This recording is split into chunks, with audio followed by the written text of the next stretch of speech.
Wagwan, my people. Quick thing before we kick off. The views where you hear upon the Father to Father podcast, them strictly. The hosts, guests, and contributors. Them now represent Catholic Notebook, Spirit Stream Studios, the diocese, university, or any affiliated groups, you see me? And remember, this podcast is strictly for adult ears, so listen up with discretion. Welcome to Father, where life and faith meet. A place for the soul, where wisdom speaks. Hope in the message, strength in the beat. Welcome to Father, where life and faith meet. Hey, what's going on, man? Not much. Whew. It's been a week. Yeah, it usually is. Yeah, man. Welcome to the Father podcast. I'm Dr. Giovanni. He's my right hand, my main man. Father Greg Lambert. Hey, excuse me. Hey. What? Hey. Did the spirit hit you? Yeah, it was just in my chest. And That's usually what happens. I have that effect on people. Hey, yo, you know what else is in your chest? Conviction. Open up the second browser. What? Scroll down. 1, 2, 3, 4, 5. Live a review. We like these guys. And then open up a third browser. Third browser? CatholicNova.org/fathers. F2F. And drop money on the books. Put the lights on. You know, what's that song? Turn the lights off. Wait, turn the lights on. I don't know. I don't know lyrics. I'm just like a Caribbean background. Like, yeah, who's flipping all these lights on? Turn the lights off. I'm trying to save energy. Why you out here messing with the thermostat? You don't pay bills in this house? What's wrong with you?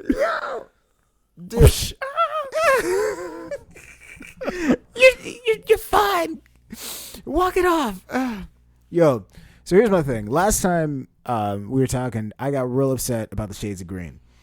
Yeah, I remember. Yeah, the liturgical shades of green. Because my whole thing is like, yo, we are picky about purple versus lavender, but we're not picky about different shades of green. So then I did another deep dive, and I made a couple of phone calls. I called a couple of bishops I knew. Why? And I said, hey, is there a particular reason why it's different shades of green? One of them said,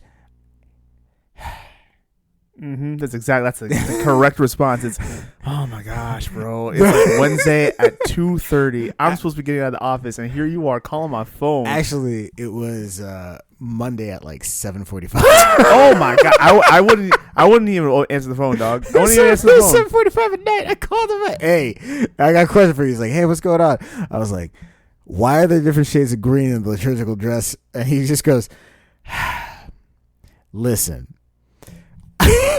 This is how he straight up told me. He's like, listen, the budget lines are not all the same. I told you. That's exactly what it is. I'm like, yo, not everyone's gonna have the same budget line for the same exact vestments. Also, it would be super annoying if everyone had the same exact vestments with the same exact color. No. And I hit him with, no, because do you have a difference between lavender and purple? And he's like, of course there's a difference between lavender and purple. Why would you wear a lavender vestment to a Lenten event? That is wholly inappropriate. You have to wear purple for Lent. And I was like, so then why does it matter why do you not care if I wear olive or forest green? He's like, listen, renewal takes a lot of different places. I'm like, wait a minute. So like a real man of the church. A man of the church. So I called the second bishop, and the second bishop told me basically this, right? He's like, listen, you have the olive and the hunter green that basically is supposed to invoke tranquil gentleness, or tranquil gladness, or tranquil gentleness. It's about peace, rich, and depthness. Then you have the emerald and Kelly green, which is supposed to emphasize vibrant growth and springtime. Then you have the pale and sage green, which is sometimes used in minimalistic Catholic churches, and it's supposed to blend contemporary with the architecture. The problem with green is the fact that you use it for 34 weeks. And the thing is, because you're using it for 34 weeks and it's the most frequently used, it's the one that gets dirty the most. And so it's this is how he broke it down. He's like, I gave you all the symbology. Throw all that out. This is the hard truth. It costs it costs $425 to clean one chasuble. If I gotta clean 5 chasubles, That starts to add up week by week. So I can't have my forest green chasubles all having be dirt. So instead, what we're going to do is we're going to spread out the different greens and have all these different types of chasubles, because over time, I could just accumulate chasubles and it's all technically still green, because after Vatican II, everything worked. It's still green regardless if it's olive green or it's forest green. No, it's not still purple. Wait, but no one said anything about purple. We said green. I know, it's green. The same thing. All I'm saying is we have all these different shades of green and it's all mismatched and it's all like jarring because we ain't out here wanting to clean vestments. Do you hear that owl? What owl? It says, who cares? It. Yeah, I got you. On to the next segment. Let's get the show started, man.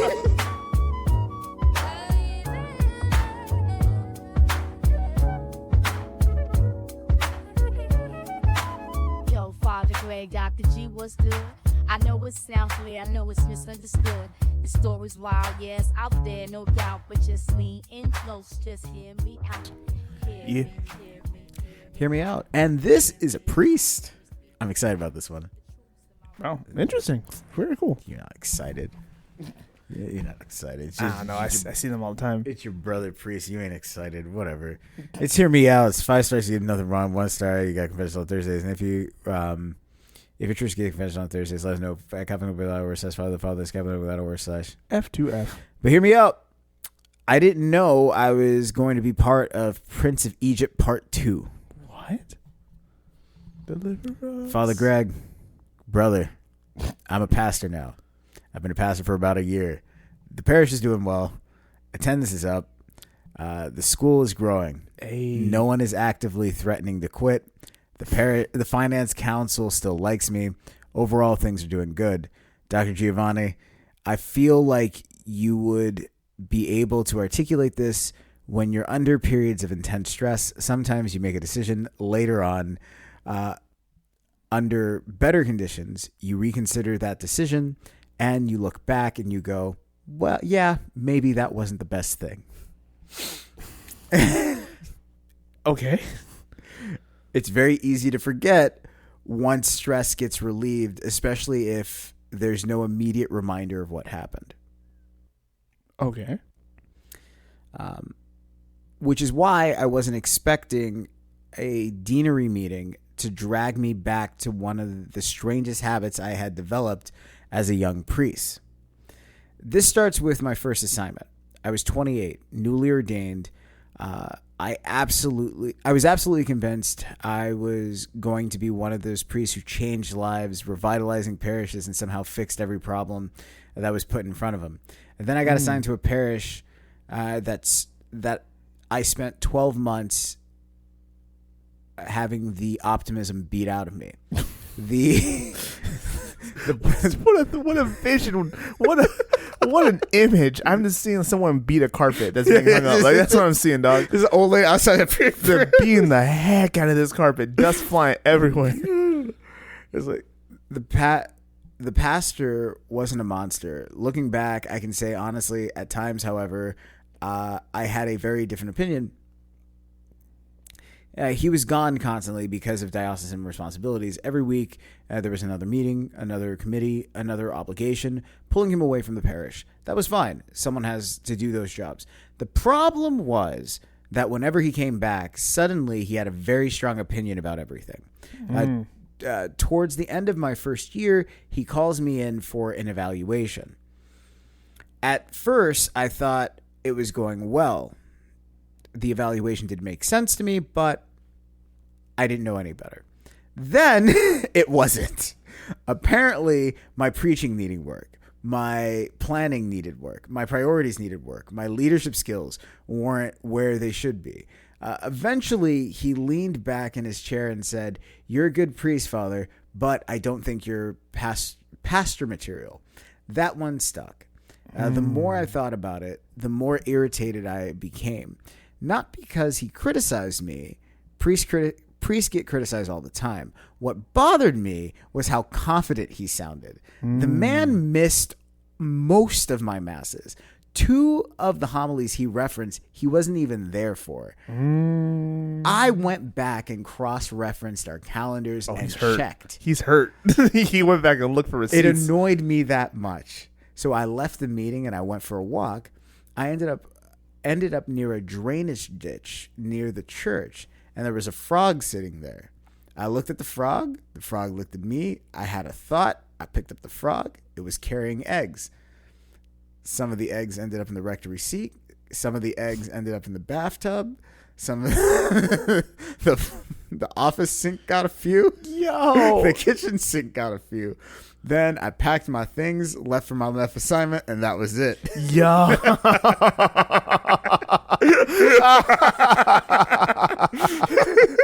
That's wow. Okay. So whimsical. This is a whimsical way of getting back at somebody. It's Right? not even. There wasn't a second phase. There wasn't a note. I didn't lash out at anybody. It was just it. I was just irritated. There was a frog there, and I planted the eggs in the church. That was the last time I thought about it. I moved on with life. Another assignment, different parish, different pastor, different problems. A couple years later, another rough departure from a parish. Another pastor telling me that I didn't do anything, even though he wasn't there 90% of the time. What he was doing, I don't know. Still don't know to this day. But that afternoon, I found another frog. I remember the first frog. That's really all there was to it. The process repeated itself. Not every parish, not every pastor, just the ones who had enough confidence to keep telling me I wasn't good enough when they couldn't get their own homilies correct. Then I would leave. The bishop would transfer me somewhere. Life continued. I never circled back, never cried about it, never talked about it again. The diocese is massive. Parishes are all over the place. Once you're gone, you're gone. You start worrying about the next things. And then the years pass. I got older. I started settling down a little bit. And then next thing I know, I became pastor. A few months ago, I was attending the deanery meeting. The conversation was exactly what you expected. Just the budgets, roof repairs, the same boring stuff. At one point, the older priest brought up frogs. I thought he was joking. He wasn't. Another priest immediately jumped in the conversation. Then another. Then another. Within a few minutes, there was a serious discussion about frog infestation in rectories and parish offices. You don't get a rule written about you, dog. One priest thought it was environmental. Another priest thought it was something happening in the local water systems. Father Bill, who is 72 years and sees symbolisms and everything, was convinced there was a deeper spiritual meaning. He leans back in his chair and said, maybe in those parishes we have been neglecting, we have been neglecting the young, and these frogs, are symbols of the plague that are a reminder to us that we must drive out the disease in our parishes. He has a reason he's retired, but good reach though. I was trying very hard not to laugh. Then they started naming the parishes, and then they They cross reference. First parish, the fourth parish, and I stopped drinking my coffee and I started leaning back. And I started reconstructing things mentally, and I said, oh. And one priest described spending thousands trying to solve the reoccurring frog issue. Another talked about maintenance crews finding them in places that didn't make any sense. Father Bill apparently spent actual time reflecting on frogs and what they meant spiritually. Oh my goodness. And how we should return back to the basics of faith and evangelize to the youth and drive out the plague and disease. Drive out the plague and disease within these parishes.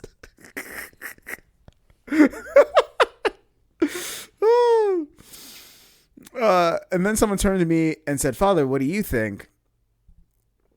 And I gave the most pastoral answer you could possibly think of. Father Greg, I was not proud of it, but you can understand the position I was in. I just leaned back and I said, I'm a first-year pastor. I'm going to lean on the wisdom of this group. Oh, he punted so hard. And I'm going to take a step back to truly allow myself a chance to learn from everyone here. Oh, they ate it up too. They are like, oh, he's really coming along. You did a good job, John. Yeah, I raised him up like he was my own boy, and I was his pappy.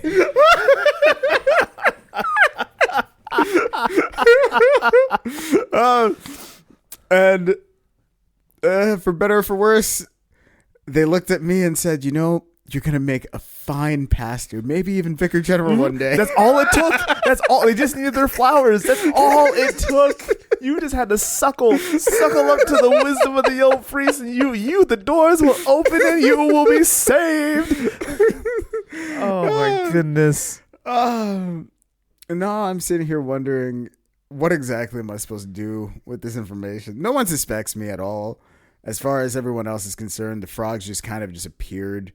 The truth is far less dramatic. It was just a young associate pastor irritated after unsolicited evaluations and saw frogs and just made a business decision. Gracious. So hear me out. At what point does something become funnier than it is wrong? That's a good question. Yeah, right. So hear me out. I didn't know I was going to be part of the Prince of Egypt Part 2. All right. I gotta say that's a wholesome story. No, it is. It could have been so bad, and it wasn't. It was so wholesome. Also, Father Bill, listen, we got to drive out the plague in these parishes. We need to defend the youth, which he's not that far off. He's really not. He's not that far off. Really not. He fired the missile at the wrong target. Yeah. That's all that it is. That's all it is. But anyways, do you need a recap? Yeah. So basically, what it is, young priest. He was associate pastor, working his tail off, but then he gets these unsolicited evaluations, and then all of a sudden, the pastor who wasn't there at the time just basically was lampooning him for stuff. Oh, you didn't do this right, you didn't do this right, you didn't do this right. Then he gets frustrated, and he's like, you know what, forget it. I'm not going to argue with you. I'm not going to even fight you. And he saw the frog there. He's like, you know what? You don't get these frogs. And then he put the frogs in all these places and just went about his business, totally forgot about it. Move on to the next parish. It was great, whatever. Move on to the next parish. He got a frustrated priest. Oh, you want to give me an unsolicited evaluation? Okay, cool. Let's talk about it. Oh, you're not here 90% of the time? Great. Frogs. And that was his MO until he figured out something else. And then he finally became a pastor. Mm-hmm. And then he's sitting at the deanery meeting and they're talking about the frog infestation. And he just said, you know what? Listen, I'm just a first-year pastor. I'm going to lean on the wisdom of the group. And reserve judgment. Everybody's like, oh, you're going to be a great pastor, even a vicar general one day. And then he's like, all right, say less. And Father Bill's talking about driving out the disease parishes. That's crazy. So, what do you think? Okay. So, in short, I think priests really understand. If you're a young priest, you really understand this testament. And even as I'm listening to this, I'm not getting as mad as I used to because this is okay, this is kind of life. I get it. The whole wisdom of the old priest thing, that's absolutely a thing that gets said. The whole, you Facts. need to figure out and learn behind somebody, which I'm not saying is a bad thing. Mentorship is fantastic, but also mentorship has to be consensual. And you have to choose a mentor. You're not really, it doesn't really work that way like in mangas or in cartoons or in hero stories. And they say, yeah, I'm going to be your mentor and I'm going to teach you how to be the greatest ever. And the person's like, I don't know who you are. And you're using tactics that have been outdated since 1971.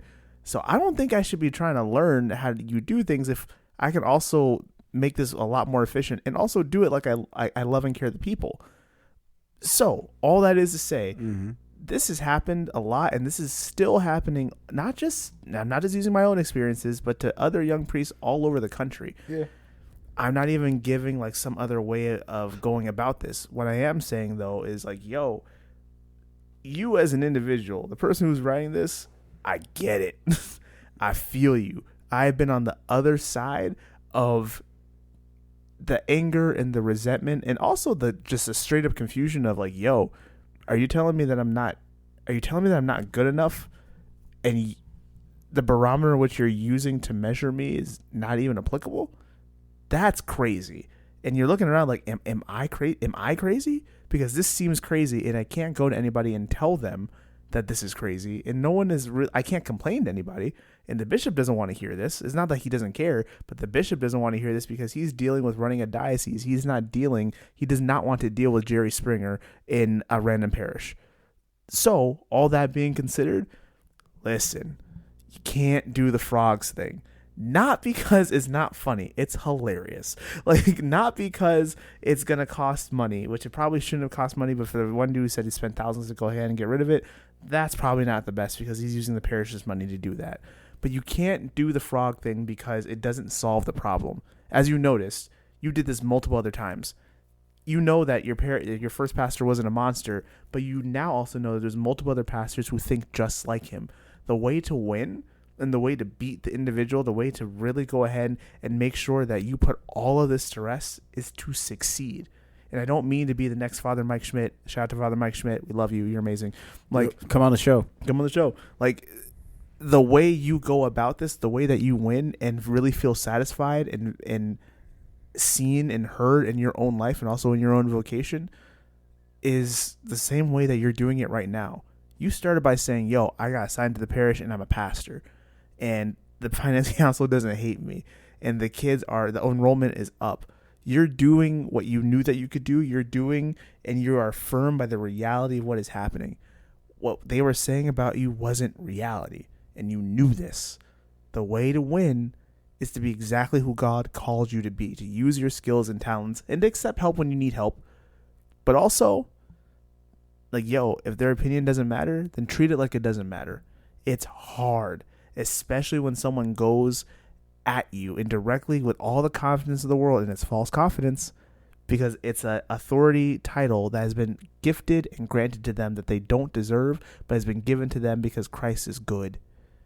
And sometimes there are priests who look at priesthood and look at a parish or look at a diocese as their own personal sandbox and say, I am king and no one can decrown me. No one can take me away from my throne. So I'm going to say and do what I want to do to this individual because they don't have the title. Don't be like that. Continue to love your priesthood. Continue to do the things that you love. Continue to serve your people. And leave the frogs alone. Yeah, no, facts. And honestly, I don't really have much to add to that. Just basically, like, you know, there is, for the older priests, if you want guys to continue to be priests, and you want them to love the priesthood, maybe, just maybe, you remember why you loved the priesthood and why the idea of the wisdom of the old priests became a thing to begin with. And maybe it was because you didn't get browbeat with that. Exactly. And someone gave you a hand instead of giving you a fist. And that is the difference. So instead of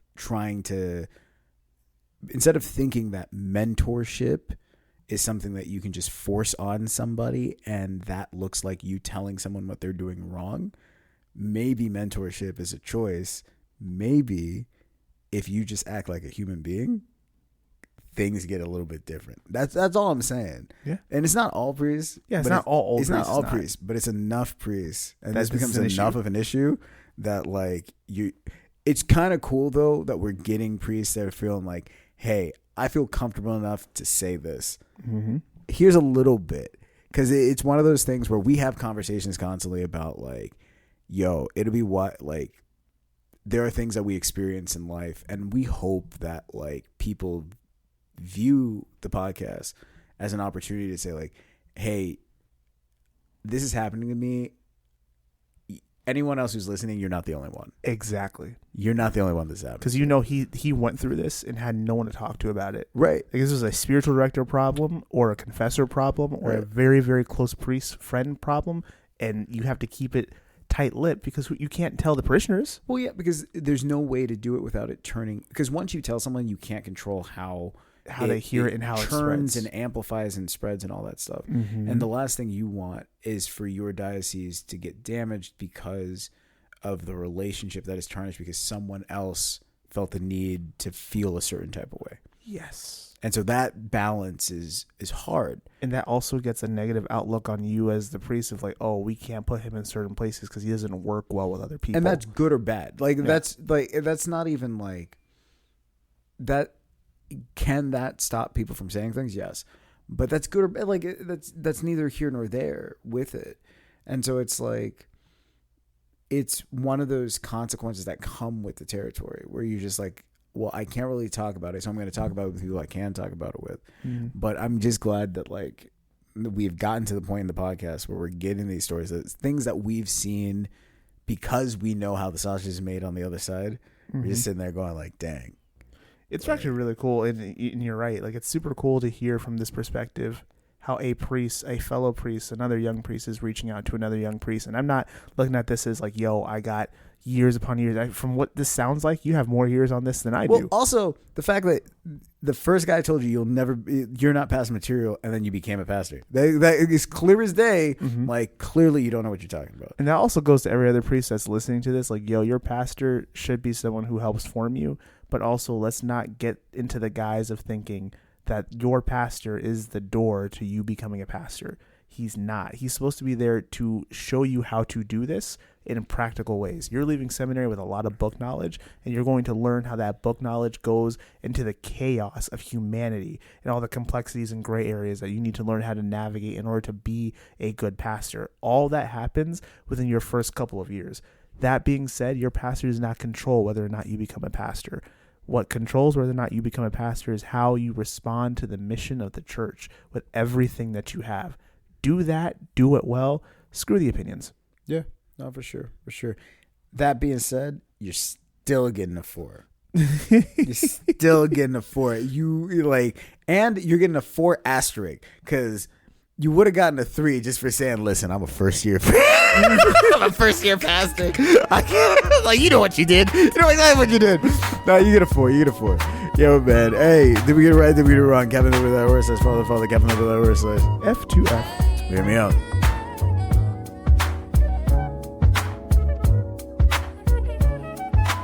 Yo, Father Greg, Dr. G, what's good? I know it sounds clear, I know it's misunderstood. The story's wild, yes, out there, no doubt, but just lean in close, just hear me out.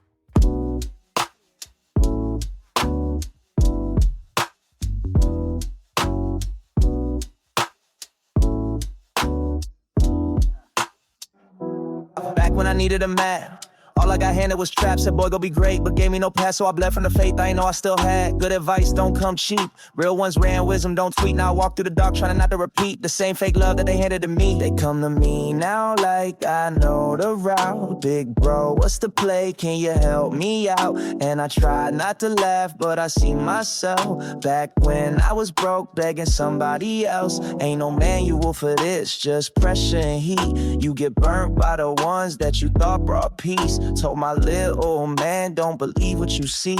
Even angels fall hard when they run in the street. Ready for some follow advice? Yes. All right. So this one comes from Mobile, Alabama. Hey, what's up, Sal? Kayla. Growing up, my dad was awesome. Fishing trips, movie nights, cookouts. 2 years ago, he won $47 million. Woo! He became an instant celebrity in our town. I can imagine. At first, he was generous, paying off mortgages.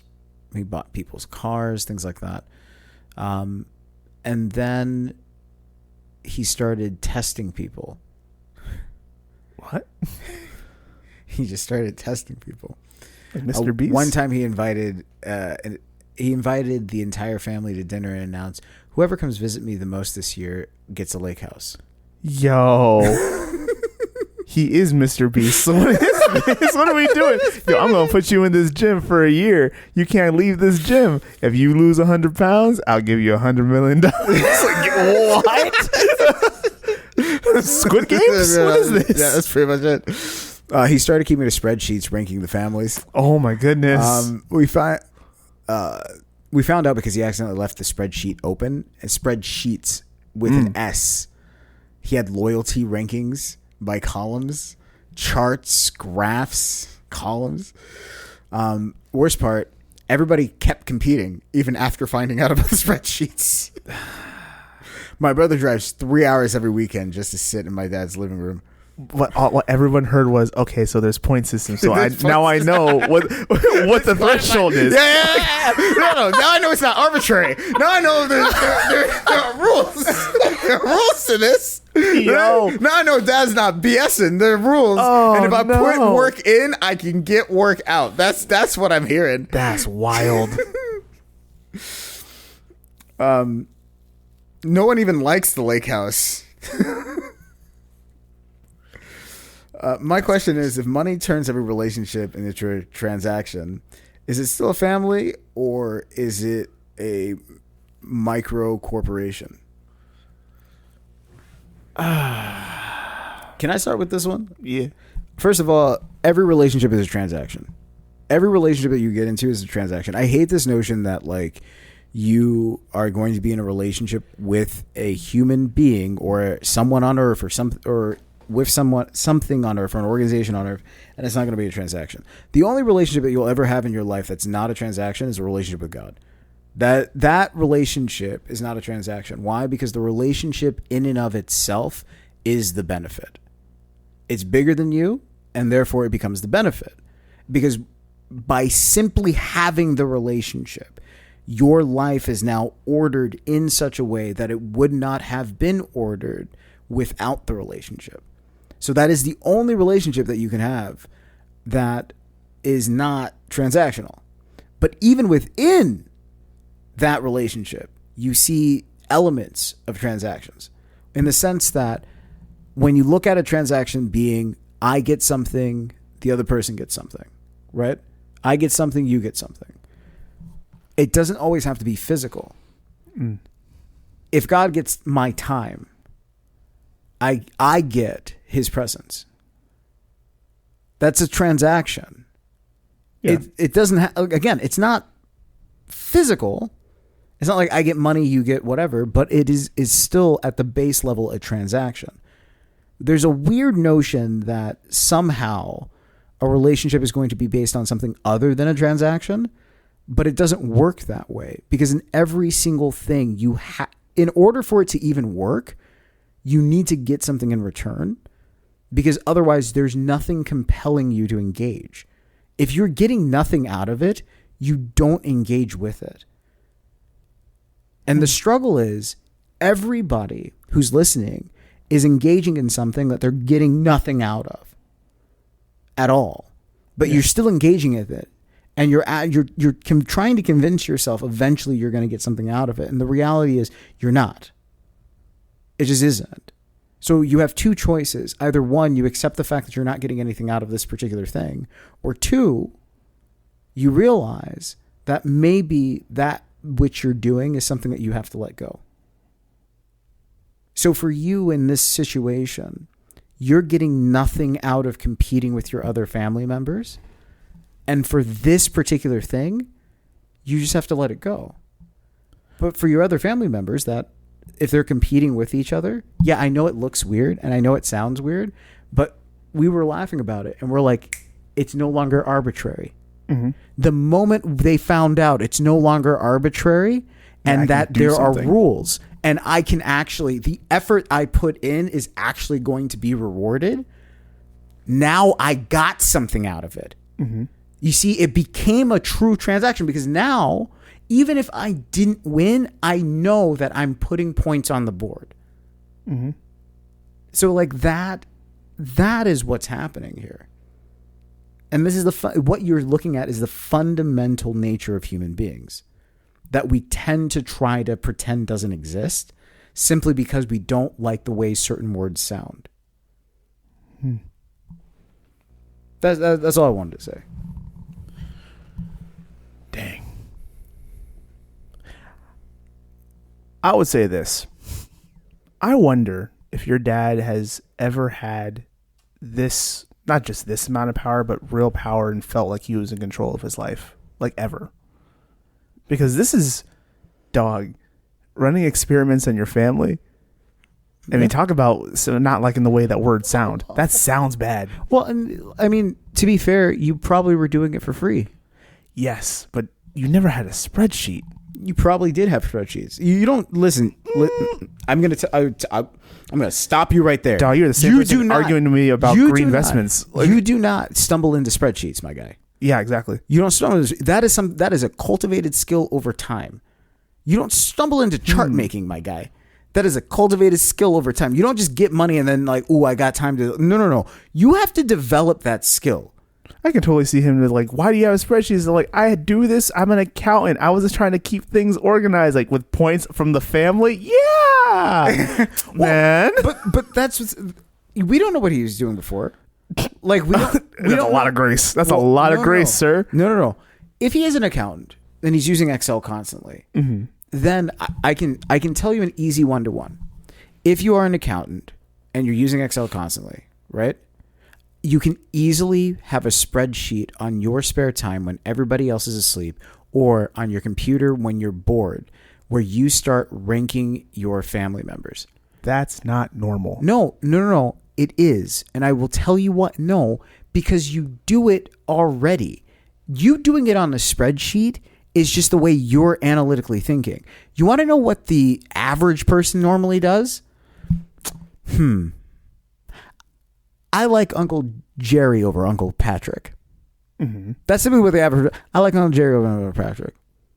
I think I'm going to spend more time with Uncle Jerry. Yeah, but there's not $20 million hanging in the stake or a lake house. No, ain't 20. A lake house is not going to be $20 million. You don't have the right style lake house. Lake house is not going to be $20 million. Like, it's not going to be. He only got $45 million. He ain't got that much.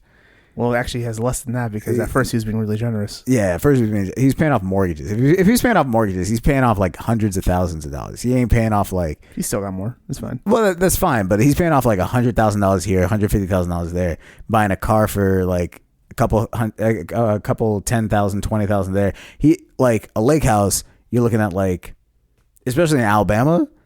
You ain't looking at like millions of dollars. I know, but why would you? Never mind. That's beside. That's like, why would you buy a lake house in Alabama?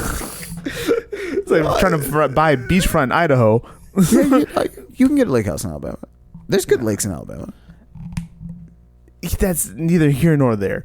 All I'm trying to say is like, yo, in short, this is sleazy. Like, I'm not saying that your dad's a bad person. That's not what I'm trying to say. But I'm saying like, yo, you don't got to participate in this. You don't got to make it a bigger thing than what it is. If that's how he wants to spend his time, his money, that's up to him. But at the same time, you can just kind of step away from the situation and say, you know what? I just want to spend time with my father. I'm not doing this for money. I'm not doing this for kicks. I'm not doing this for your experiment or your contest. I want to have a grill out with you. If this is about points, then let it be about points, but I'm not playing. Well, but here's the thing. What I do, like how I interpret our time being spent is how I interpret our time being spent. Why does that bother you? Because it's about more than that. The way you're interpreting this is putting my points on a spreadsheet from how I'm hanging out with you. Yeah. That's not a normal way of interaction at all. Well, no, but I'm saying, well, you're saying it's not a normal way of interacting. So if we interact and I write down our interaction in my journal and just go like, yeah, today my son came over. I felt this way about it. I didn't like this. I did like this. Is that okay? Yeah, that's okay. That's like it's therapy. The same thing with the spreadsheet. I may not be not. I'm like no. I may not be good with words, but I'm much better with numbers, and that's how I think. This is what I'm saying is just because it seems abnormal to another person, like it because you don't think that way, you're seeing it as being like, okay, it's whatever. But if I sit down and I write copious amounts of notes, like it's like progress notes every time we sit down and we meet, and we just like, and you know, we talked about X, Y, and Z, and these are things I like and don't like, and I start keeping that as narrative notes, that's the same thing. Yeah, and that's perfectly fine. However, tying to the end of, man, we had such a great day today. I think I'm going to give him the lake house. How is that okay? It's the same thing. Like, It's not. We had such a great day today. He seems to be spending a lot of time with me. You know what? Screw it. I'm going to give him X, Y, and Z. A whole lake house? Why not? Because him and I went on a fishing trip and we really connected, so you get the lake house? Why not? Dog, this is one shade away from, yeah, it's my funeral, and by the time at the end of the funeral, by the time they were doing the incense, I walked in the back door. That's not the same thing. It's the same thing. And if you had a problem with that, you should have a problem with this. That's not the same Keep thing. it consistent. I am consistent. It's not the same thing. What I'm viewing this as, and it's interesting though, because we do have two different viewpoints on this. I think very rarely we don't see things eye to eye on this. But like, it's cool when we have different viewpoints. Because on this, I'm looking at this going like, there's no difference between doing what he's doing it on a spreadsheet versus writing it in a journal versus like making art about it versus having a tape recorder. Well, having a tape recorder and saying like, yeah, this person has X amount of points for the day or whatever, or like having a color coded system for whatever. Like it's all the same thing. You're just debriefing, de-stressing, and you're allowing yourself that ability to say, this is how I'm processing my relationships with my family. Whether or not you agree with it, that's a completely different issue. Yes. It sounds okay when you say it like that. However, when you turn it into a contest, like I'm not saying that he can't have his own wants and desires and understanding of like, yo, this is great. I'm having a great time with this person. I'm having a great time with this person. I'm having a great time with this person. They're looking at my money and they're saying, yo, I want to go ahead and position myself in the best possible space to get this lake house. That's how they're viewing it. Okay. He straight up took him out to dinner and said, who wants a lake house? Like, Yes. he straight up said, if you want a lake house, you got to spend more time with me. That was a condition of getting a lake house. And then a way to track who's spending time is him keeping the spreadsheets. This man said, with the odds ever being in your favor, and shot off a gun. And someone said, I love you more. Like, that's not okay. Which I get. Like, I don't know what that says about me, but I totally get it. Like, I get it. You and Babushka, the Italian Babushka, you're one of the same. Yo, you're man, one of the same. it's the Sicilian, dog. It's the Sicilian. It's just like, do you want to show me you love me or not? Or what is it? Gracious. Never ask for advice and they laugh at you or worse. They give it with strings attached. I learned some people don't help to help, they help to hold you. So be careful who speaks over your soul, cause not every God told me came from God. Not every I got you means you're safe. Some just wanna wear your story like a chain. Good advice is a treasure map buried in pain. Real truth ain't loud, it don't chase fame. Now I write what I needed, tattooed in flame for the next lost soul walking out of that rain.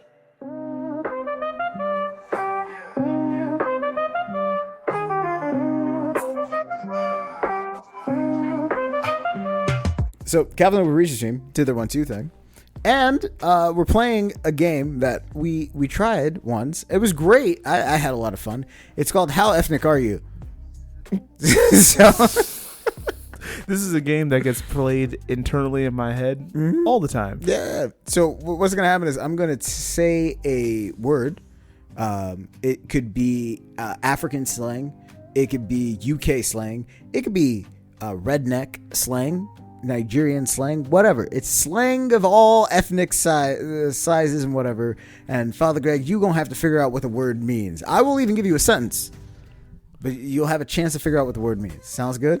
I guess. All right, ready? First word, wahala. Is it the gas station? No, wahala. Oh, I don't know what that means. That relationship is pure wahala. That doesn't give me any indicators of what that's supposed to mean. I don't Like none. That's like Like, That relationship is pure wahala. why is it wahala? I don't know. Why is a relationship wahala? Okay, Because that girl is nothing but wahala.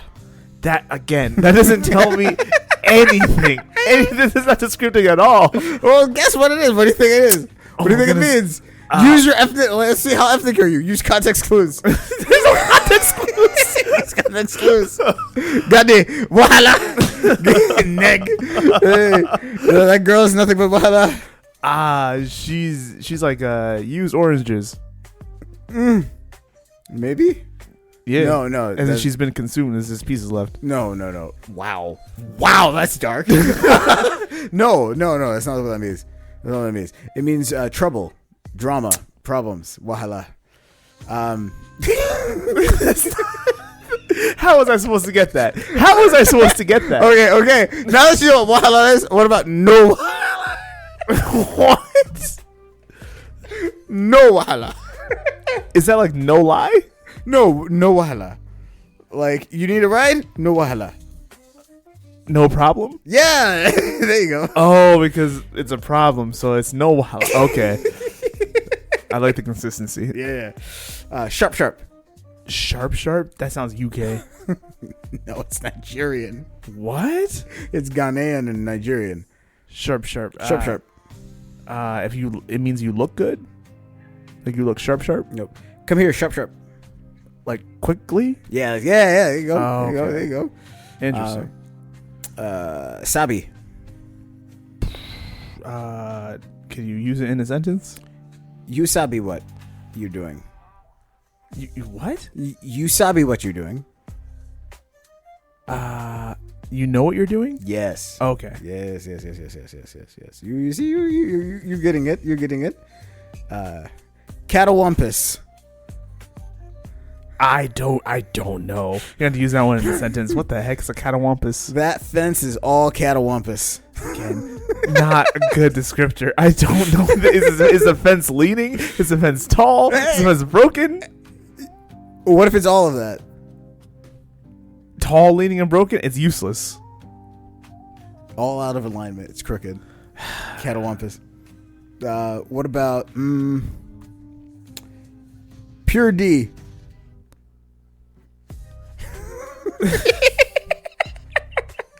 Don't do that. Don't do that. I'm over here trying to. Pure D. What do you think that means?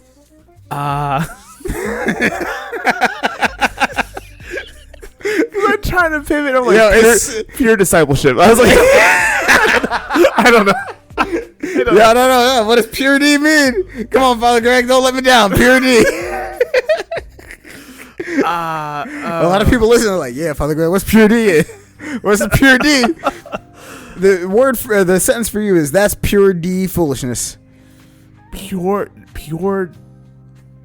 D foolishness. Yeah, that's pure D foolishness.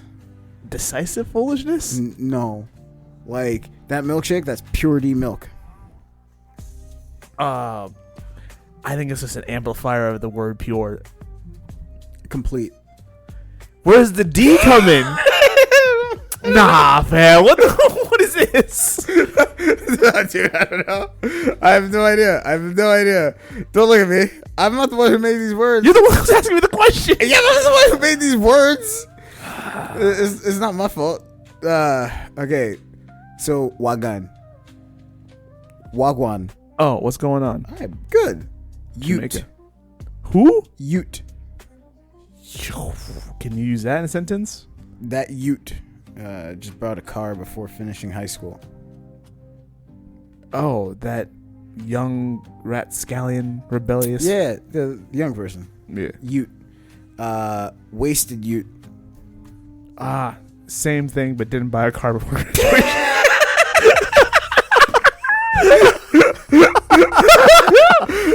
No, come on. Wasted Ute. It's Wasted Ute. Well, what's a wasted Ute? A wastie is like another person who's young but not doing their homework and doing well. Yeah, in what do we school, call probably. those people? A hoodlum. Yeah, there we go. I feel like an old man. Yeah, you are an old man.